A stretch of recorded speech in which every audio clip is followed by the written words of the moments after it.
Welcome to Workforce Central, the official podcast of the National Association of Workforce Boards. Stay tuned as we explore the latest resources, thoughts, and trends in workforce development. And now, here's your host, Ron Painter.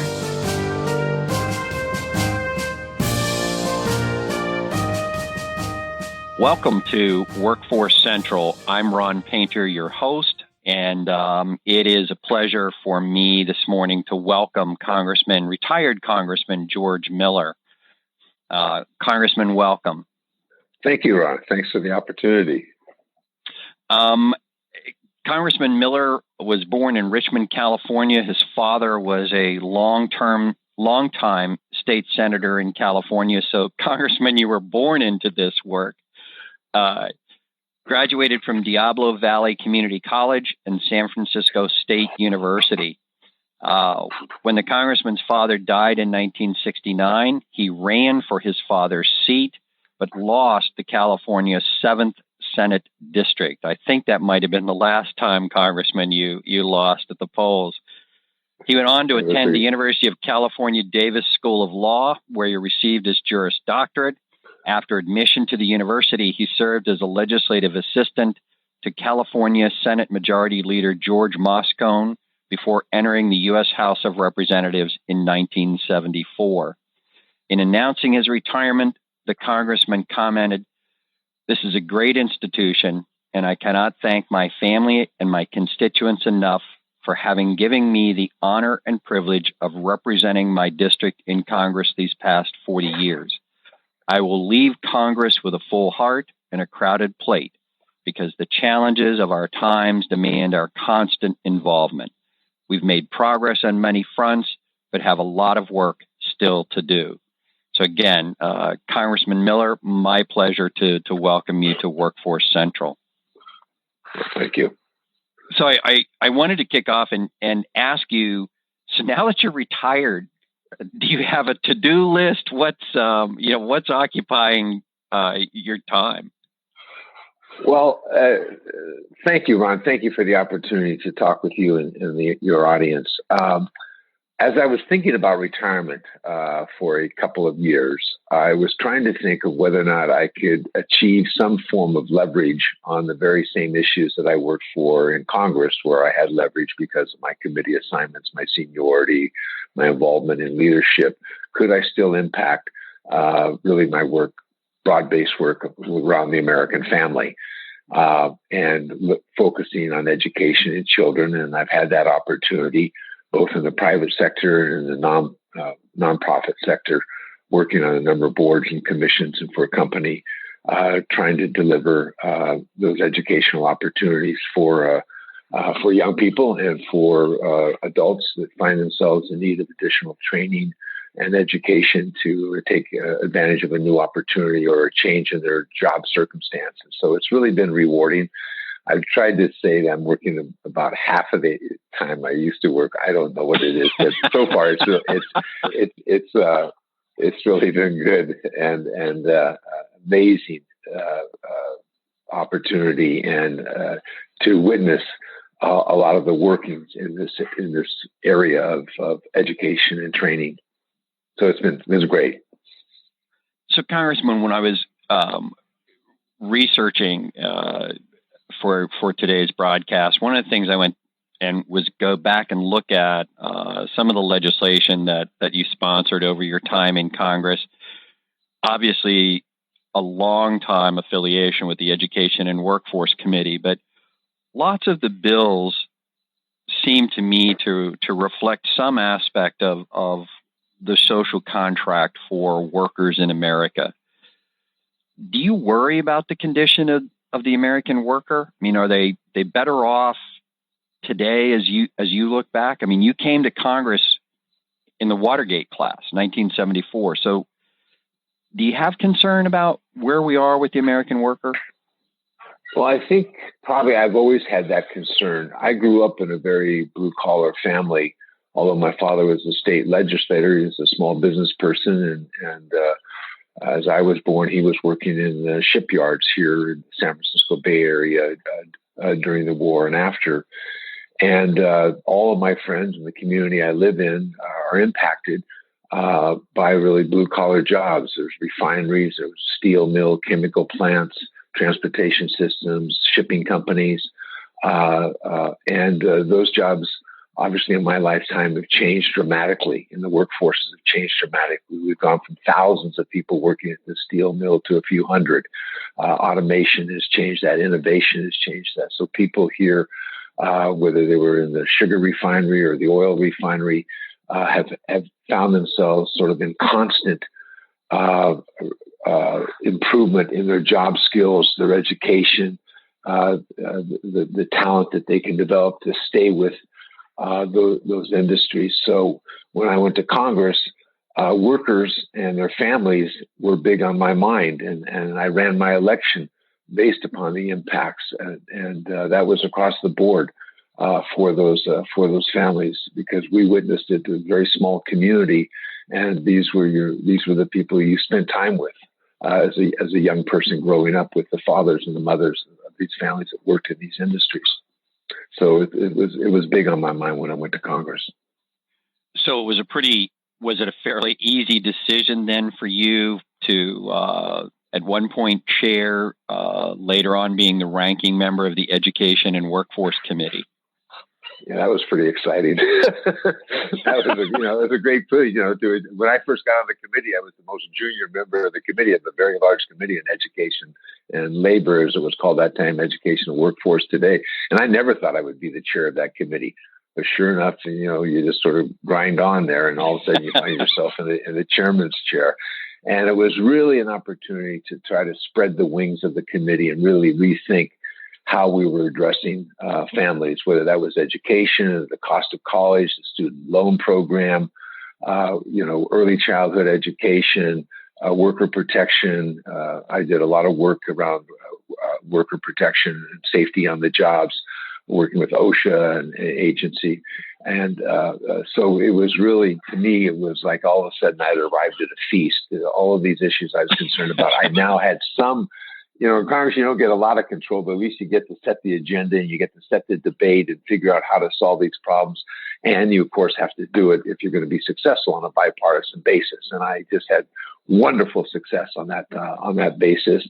And it was a very exciting time for me. And I was what you might consider a struggling student. So to have jurisdiction over higher education and think about what's happening to our students as they move through the system, and then to see, of course, the recession come along and sort of turn everything upside down in terms of the urgency of workforce development and education and skills development and talent development, and the new partnerships and arrangements that had to be made after 2008 was really a dynamic time for our committee. We were working 24/7, trying to meet the demands of the American society in transition. Well, you mentioned the recession, but you got to see a lot of change in not only the economy, but how the federal government invests in education and workforce. When it came to the reauthorization for WIA, the Workforce Investment Act, what were your hopes for the Workforce Innovation and Opportunity Act? What did you really think we needed to address and focus on as we entered reauthorization? Well, I have to tell you, for a couple of years, I wasn't sure, and there was pressure on me to reauthorize it when I was the chair of the committee, but I really wasn't confident of what it was we were exactly going to reauthorize, because things had changed so much. And I spent a lot of time with my local board and talking to people in the field, and I just didn't have that confidence. Then later, when we lost the majority and we went to rethink it again, I think because of the recession, the dynamic changes in the workforce, companies rethinking their futures and workplaces and innovation. There started to be a conversation initiated by you at NOB and others started really thinking about, we'd been saying one-stop shopping, my God, since the war on poverty, in the 60s and the 70s. But we really now started to hear a conversation. It really was about the integration of the various resources, community resources, the business resources, the education resources, the training resources. And all of a sudden, the dynamic changed, and this started to look like what we needed to do. And then I became sort of enthusiastic about what the possibilities were, because you didn't feel like you were forcing the conversation. You felt like, as a legislator, you were joining the conversation. And there were a lot of controversy. There was a lot of different points of view, but there was a general consensus that we had to integrate all of these resources that in many cases were set off into silos and maybe not functioning to their highest efficiency and productivity, and maybe in the best interest of workers trying to think about how do they fit into this American economic system, and how do they benefit from job creation or changes in the job market. So all of a sudden we had a really exciting market taking place around that legislation, and I think the Congress rose to the occasion. I think the committee did, and fortunately we were able to do it on a bipartisan basis. When it was becoming a very tough time to do bipartisan legislation, and so that was exciting. It was very exciting in July of 2014. I mean, the vote both in the House and the Senate overwhelmingly in support of the legislation. So certainly congratulations to you and to all of the members who worked so hard, both in the House and the Senate, on the bill. In the title of the bill, it says workforce innovation and opportunity. And again, I think because of your long service with the committee, you're in a very interesting position. What, in your opinion, prevents us from being more innovative? What needs to change, or what do you hope continues that spurs innovation? You've mentioned that the economy has changed so dramatically, the kinds of skills workers need, the environment that they're in. How do you continue to spur innovation? Well, I think you have to continue the conversation with those people that we consider and those entities that we consider, leading innovators. What is the support system they need? And the idea that you could fit this into the context of the 1980s, 90s, early 2000s was an impediment, not an enhancement of innovation. I think, though, I would say in the last 2 years, I think we've really started to turn the corner where it's a more open conversation. It's a more open idea of assistance. It's a more open idea of partnership, of recognizing how important innovation is to this nation and to our economy and to the opportunities for families and individuals to participate in that economy. It looks less like confrontation and a lot more like, what can we do to help? And that offer is not from a single entity any longer. It's from across the board. Just the idea. I went to Sacramento to listen to the presentation of the state plan in compliance with WIOA, and you really saw us thinking now about California, not as my home county, Contra Costa County, but the San Francisco Bay Area region, the LA San Diego regions, and starting to look at assets. And fortunately, in our case, we had a federal grant from to look at this across the board, not just our community colleges, but our state colleges, our universities, the federal energy labs that are remarkable facilities here in the Bay Area, and think about how do we put all of these tools to work on behalf of our economy, whether that's importing, exporting, development, research, manufacturing. And it's really changed the conversation. And I think, we're still in transition here, but there's much more confidence in when I visit with the business community, the chamber and others, about that this is really now becoming an asset to be utilized. in advance of thinking about change in businesses or investment and expansion of businesses or innovation, adopting innovation in the change in a business plan. I just think that this is it's not done. So I'll say potentially a very exciting outcome, because there's always resistance, there's always friction. But I think that WIOA and the state implementation, I view this from California, so I don't pretend to be an expert across the country, has really become a facilitator and an enabler of this broader look at the development of talent, the need to support innovation, and maybe taking some of the fear out of innovation and what that means in the workforce, because it can be frightening for people. But I think, and again, this is probably more of a California experience, but when I read the journals, I see everybody's headed in the same direction. Is it fair to say, in your characterization, which I happen to subscribe to, that workforce development is a system?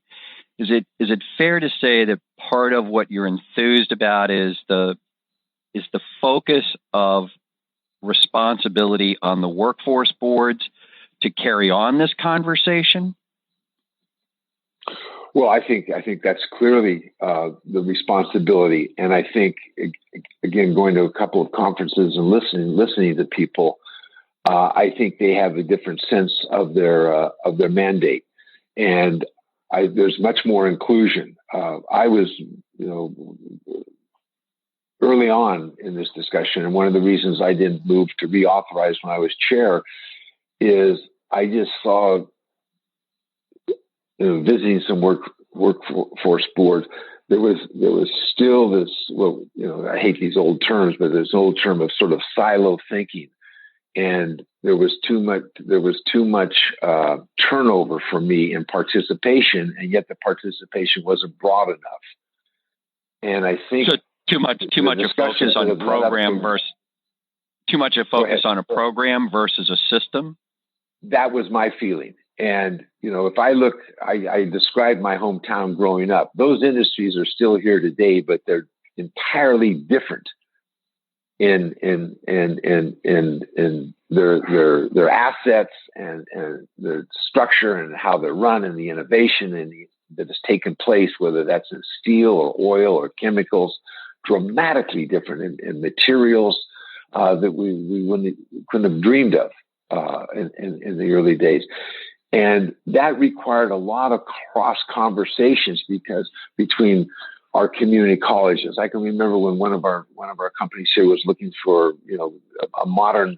They were going to develop and build a modern refrigeration program as part of their processes, and they knew that in 18 months they were going to need this talent pool, and they reached out across the industry, the educational systems, and the training facilities to say we need to acquire and develop this talent to be ready when our construction is done and the process is ready to go. That was really exciting to see, because everybody sort of turned to thinking about how to get that done across all of these programs, as you said, or narrow institutional responses. Let me step out half a second and remind listeners, you're listening to the Workforce Central podcast, the official podcast of the National Association of Workforce Boards from Washington, D.C. I'm Ron Painter, your host. My guest today is retired Congressman George Miller. Congressman, let me turn a moment from the specifics on the Workforce and Innovation and Opportunity Act. One of the things that intrigued me, again, in preparing for the show, was you did an interview with Huffington Post in September 2014, just before you retired. What was really interesting to me was the question came to you: would you encourage someone you love to run for public office? Your response was, it would be a long conversation. Talk about serving in office today. I mean, again, you came in post-Watergate, what's different about the environment today that would cause you, because you come from a family of very involved? Yeah, it's very different. You have to remember when I came to Congress, I was 29 years old, and I came as part of a very, very large class, the Watergate class, with very large majorities, total control of the Congress, presidency in transition after Watergate, and you were able to do an awful lot of things. I used to say you could have an idea in the morning, you could get it passed in the afternoon, and get the president to sign it in the evening. I'm not sure that's the best form of government, but it was pretty exciting. I think today we obviously have these huge divisions. We have a great deal of obstruction across the aisle, and high partisanship. So I think the reason I would have that conversation is that the person running today would have to think about investing time as we go through political cycles. I believe in political cycles. Things do change, and we move in various directions, and different thought processes in our political schemes here. And I think that's going to change again, but it's been a long time for people in office. So you have to be prepared, to go through those cycles. I think at the end of this cycle, we will have a new presidency. We'll have, a lot of changes in Congress, and hopefully that will lead to, again, bipartisan, working together in the interest of the nation. Most of my big legislation was bipartisan. President Bush, the first, signed my legislation. I worked with George Bush on education legislation successfully. I've done children's legislation across the aisle. Did resource legislation with some of the most conservative members of the Congress, and protecting our resources and developing those some other resources. And that's very difficult to do today. It's a very tough environment. So I would just say to a person, you have to look at this in the long run. And if you're going to go to Congress, you have to work, but you also then have to develop your expertise and your talents. Where do you want to make your mark? What's important to you? What do you think the needs of the nation are? And then try to see if you can reach across the aisle to work with others. I think in this incoming class, is in spite of what we see in the current presidential and the acidic tone of the conversation and the charges and the activities, that I still think that America is going to want to move on from this gridlock, from the idea of threatening to shut down the government. I think that's so yesterday, and it certainly doesn't meet the needs of this country, in its society, and its economy going forward in a very different world, and in some cases, what clearly appears to be a somewhat more dangerous world. And yet we also know that the economic competition is really tough out there, and we need to support that with our physical resources, with our human resources, and developing that talent that America is so famous for developing in the moment of need. And that's what's exciting, I think, going forward for a person running for Congress, for the first time. But you're just not jumping on a moving train. You're going to have to understand that it's you're going to have to work to set the direction. So for the ordinary person out there, Congressman, maybe a little frustrated with the process and trying to keep the faith. How can they effectively participate? How can they effectively raise their voice or their concerns about what's happening today, and particularly around the education and workforce issues? Yeah, I think they have to get involved from their current position. This is about their communities. It's about their families. This is a dynamic process of renewal of our economy. Some of us are old enough to remember, as I said, going from heavy manufacturing and processes to now, the whole technological innovative revolution, whether it's in communications or in processes or in materials, in communication. It's just amazing what's taking place.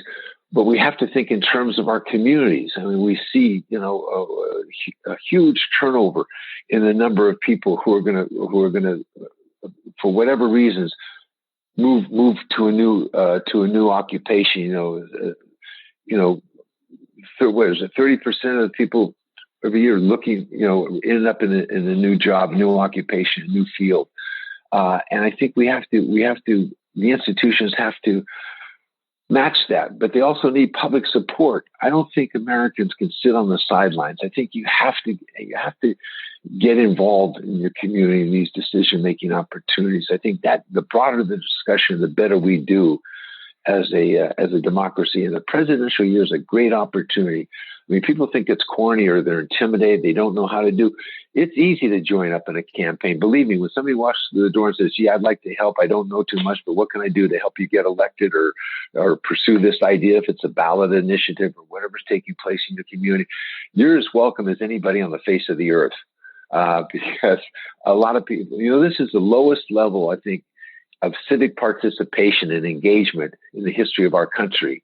And unfortunately, also the lowest level of civic education in the history of our country. So there's a lot to learn. There's a lot to teach, and a presidential campaign and the atmospherics that take place in our political system is about as good a place to start. And you don't, if you just say, "Look, let me hand out the literature. Let me talk to my neighbors," or that's a big contribution. It sounds very small in this big nation. But as we find out every election year, very often these elections are defined by one or two votes, every precinct across the country. And so people really do have that opportunity. It looks a little intimidating, but it's also exciting. You develop some great friendships and relationships, some that you keep for a very long, long time. And you get to see government decision-making up close. Congressman,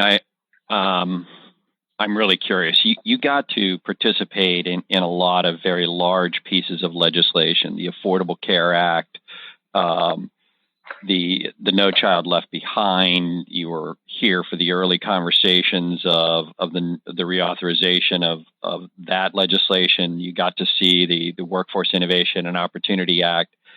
But if you look back, is there an issue that you wish could have gotten further than it did? Well, I was so fortunate and so blessed with the issues that I got to participate in and my success of guiding them through, the great American democracy in the Congress, that it's hard for me to say there's something I didn't get. But I think clearly I would have liked to have made more progress on family leave, medical leave policies to support families in the workplace and to make sure that they can also take care of their families while they're working and earning a living and participating.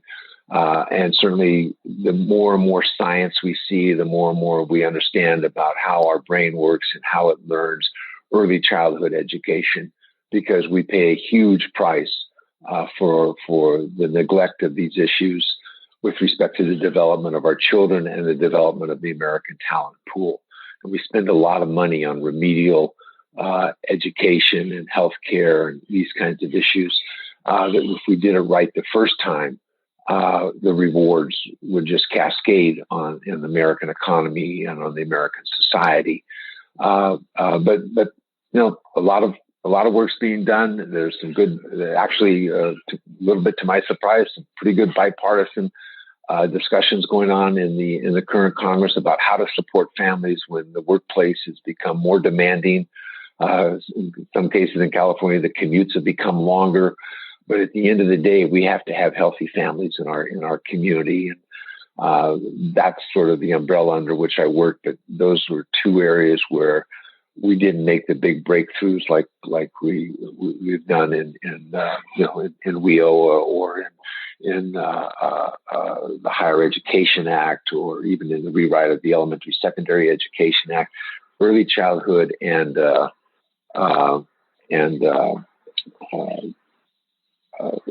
family medical leave lag a little bit in terms of what I would have liked to have seen done. Congressman, I want to give you the opportunity for any closing thought or certainly the last word. It's been a pleasure to spend this time with you, and I really appreciate it. But any closing thoughts? Well, my closing thought is that, this interview sort of, you forced me to think about this a lot over the last week or 10 days. And I guess I really am genuinely excited because I was so skeptical about whether or not we could get out of this very balkanized training system, the parts of which had great success and parts which were just not meeting the goals of our nation, and to see this come together on a grander scale so that we get to share the talent across a larger, if just geographical area, if you will, or economic area in our country, to pull these talents together, to me is, we look like we're on that track to really provide the ability of people to transition in the economy, hopefully to take some of the fear out of those transitions as our economy changes and becomes more and more dynamic, and that we can help provide the talent that's just ingrained in so much of America, but we can break it loose and people can participate in this in the American economy to the benefit of their families, and so the excitement of this iteration of job development training, skills development, and WIOA is really exciting. I hope you can hear my voice a little bit. I didn't used to talk about this when we discussed WIA in this way, and so this is pretty cool. And you guys, Knob and others have really led the way in pulling together this, public officials and business leaders and innovative leaders and community resources. That's been really exciting to see. And I recognize we've only taken those first few steps in this new direction, but I think it's going to accelerate and spread. Well, Congressman, thank you for the kind words. And Congressman, really big. It's a tough world out there. We need a robust economy. We need those jobs.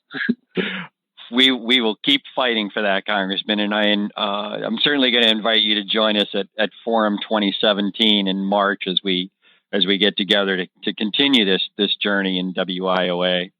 Congressman George Miller has been my guest this morning. Again, thank you to him, and thank you to our listeners. You've been listening to Workforce Central, the official podcast of the National Association of Workforce Boards from Washington, D.C.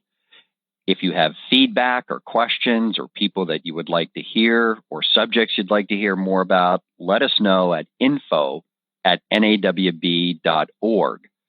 And go out and grab our app, which is available at the App Store or Google Play, which will have not only all of the podcasts, but also any additional information that our guests provide to us. And finally, a reminder that the opinions expressed by our guests are those of our guests and not necessarily those of NAWB Incorporated. Again, thanks for listening. Hope you join us soon.